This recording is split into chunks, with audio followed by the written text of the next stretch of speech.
Hello, this is Pixel Freak, and today I'm taking a look at a game called Toast Time. This game just came out on Android today. It's going for $3 on the Google Play Store right now, and it is a retro arcade game with kind of a humor twist to it. In Toast Time, you play as a toaster that shoots various bread items out of the top of your head, and you are projected backwards the opposite direction. There are no move buttons aside from that, so your entire movement is based on the backwards velocity that's created from you shooting your weapon.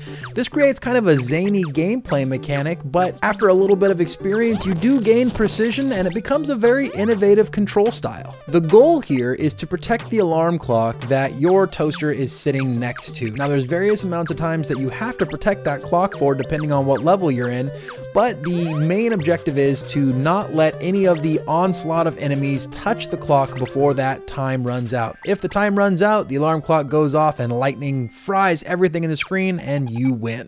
So the whole theme of the game is breakfast, and you can tell that from the title, Toast Time, right? But it also has a lot of other elements, like for instance when you lose it says breakfast is canceled. But there is definitely a heavy emphasis on humor in the game, not just any humor. It's kind of this overzealous, over-the-top, nonsensical awesomeness that really holds the game together and binds with the retro arcade gameplay to create a really cool experience. So when you start the game, you have two modes of gameplay that you can choose from. The regular game is broken up into 5 different worlds consisting of 9 different levels apiece for a total of 45 levels. But when you're also selecting your levels, you could at the bottom of the screen select survival, which then puts you in a series of levels and you just go as long as you can to get the highest score you can before you die. With the regular gameplay, it pretty much gets scored like any other mobile game that you'll find out there right now. You play the game and based on your score, you'll get a reward at the end of the level of up to 3 different stars. Of course, you're shooting for 3, but I found in a lot of them, I only got 1. That's because in the beginning of the game, it starts out very easy and you're kind of cruising through the first couple worlds thinking, wow, this game's simple, I'm going to be finished very, very quickly. By about the end of the 3rd world though, the levels get crushingly difficult and just earning 1 star is hard enough. That's not to say that I was off-put by the difficulty, I'd say quite the opposite. The first couple worlds were so easy and I went through them so quickly I was really worried that I'd be done with the game in a matter of minutes instead of a matter of hours. By the time I got to the end of the 3rd world, the new difficulty was actually a welcome challenge, and I found that the gameplay mechanics were aligned very well to have me try new strategies and new skills going through the harder levels, and so I wanted to keep playing those levels over again so I could beat them and then see what was next. Speaking of skills, there are a number of different weapons that you can get in the game. Now, the power-ups that you get within the level are random. You just simply open up a crate and then, ta-da, you have a new weapon. But by collecting more and more crates, you will unlock more and more weapons, and as you unlock them, the weapons become stronger and stronger. So it becomes in your best interest to unlock as many crates as you can, not just for the readily available weapon that you'll be receiving, but also that you can unlock new weapons and new costumes for use in future levels. That's right too, you did hear me say new costumes. Thus far I've unlocked 3 different ones, no telling how deep that actually goes, but I'd have to say that they're a nice little touch in the game to have some unlockables that are free in the game. All you have to do is continue to open crates to get them.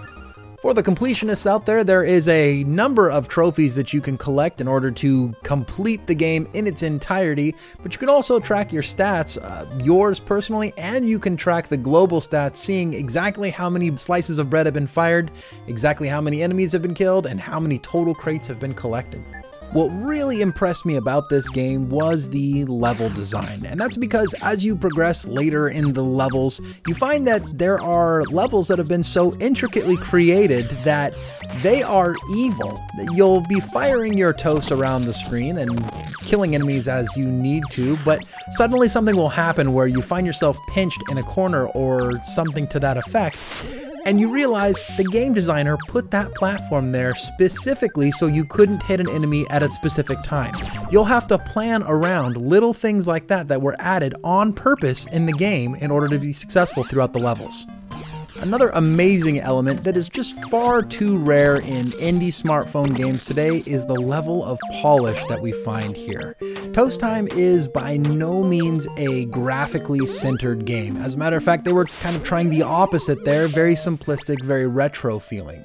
But the polish in elements like the UI and the controls and the frame rates and just the little details that were put into the game is something that even the most basic game really needs, and it's just something that's rare that we don't see often enough. Clearly, the developers of Toast Time, Force of Habit, has taken their time and done the little teeny details that make a game really great. For my complaints and criticisms of Toast Time, it's really not worth mentioning. As a matter of fact, for everything Toast Time tries to be, it accomplishes. And sure, I could say the game is shallow, but the game is meant to be shallow. I could say it's not graphically inspiring, but it's not meant to be graphically inspiring. Because of that, really, I've got no complaints here. Overall, Toast Time is quirky, it's fun, it's way overzealous in its presentation, and if you like arcade nostalgic experiences, you have to look no further than this game. I think that Toast Time is totally worth the $3 that they're asking for. You'll probably get a few hours of gameplay out of it, but most of all, you'll get to see what indie games on smartphones should feel like. For that reason, I'm giving Toast Time 87 pixels out of 100. Make sure to like this video, subscribe to the channel, and until next time, this has been Pixel Freak.